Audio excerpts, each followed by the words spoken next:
And to start off, I want you to imagine living in a tiny house of 25 square meters with 2 adults and 2 kids under 4. I struggle with my 1 kid, but Sarah Wooden and her family are living this experience. Melody, our editor of Mums at the Table magazine, recently visited them and wrote an article about it in this month's Mums at the Table magazine. So Mary Ellen, I know you're into this kind of thing. Do you think this family is surviving or are they actually thriving? I think they're thriving. Well, Sarah herself said that she was thriving. She was saying how she no longer has the stress of walking into a room and thinking, oh my goodness, I have to clean all of this later, and, sort of just sitting in front of the TV trying to forget all of the stress of housework, because now she has 25 square feet as opposed to 200, which is like the average house.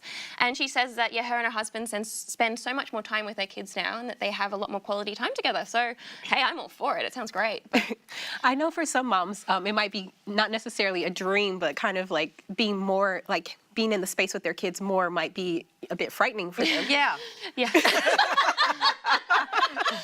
Well, we almost lived her story in a way, because Chris and I, when we first sort of got married, bought a house. We had this tiny, tiny house. It was just the 2 of us. There was 3 rooms, a kitchen, but no living space. Oh, wow. So you could stand in one point of the house and literally see every section of the house. Like, it was so tiny. And then we had our first child, and that was fine. And cleaning up is a breeze with a tiny house. It's fantastic. What she says in the article is true. Then we had a second, and we hadn't thought about the third, but the third came along and we're like, this is not working. Really? We need more space. I was dying. It was too cramped, too much stuff, because you collect stuff with kids. They come with stuff. Well, that's one of the things, is that she was kind of decluttering. Like, when you looked at her house, I watched a video of the tour of the house, and like the husband's wardrobe fit underneath the stairway. The kids only had like a toy or 2. It scared me watching that video. I was thinking of, like, I'm not a minimalist by any stretch of the imagination. I like my stuff. And, that's me. But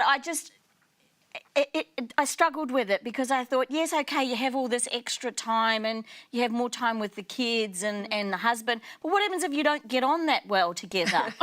Well, my boys don't get on well together. Okay. We've actually put them on separate floors to eliminate the arguing and the fighting. So what happens when you're in a place where you are so tightly compacted and you're not getting on? Well, you learn a lot of lessons real quick.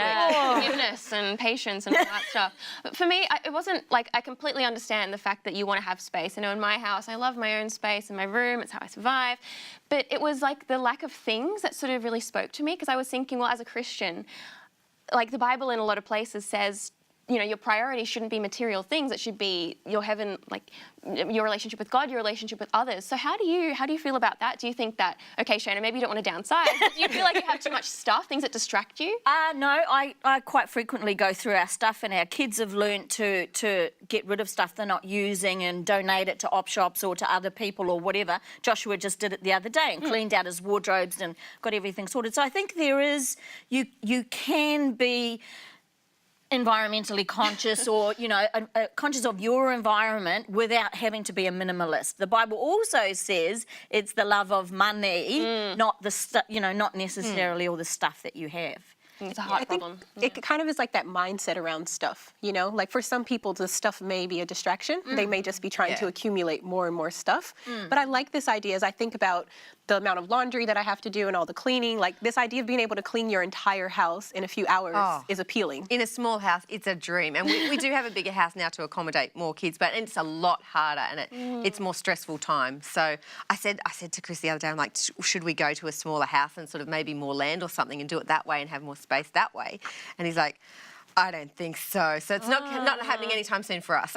So what about just changing your thought process, though, and not worrying so much about the cleaning and having everything tidy and just spend more time? That's not an issue for me. It's an issue for him, because he really likes things organised and clean, and that's fine. But we're really opposite in that way. His suggestion was, how about I just keep the house, but cut out all the stuff we've got in it. Well, you know what? This may have piqued some people's curiosity. I have questions, frankly, about intimacy, how that works. But if this has piqued your curiosity about this minimalistic lifestyle and you want to know more about how this might work for your family, visit our website using the details on your screen to get a free printable checklist with tips for simple living.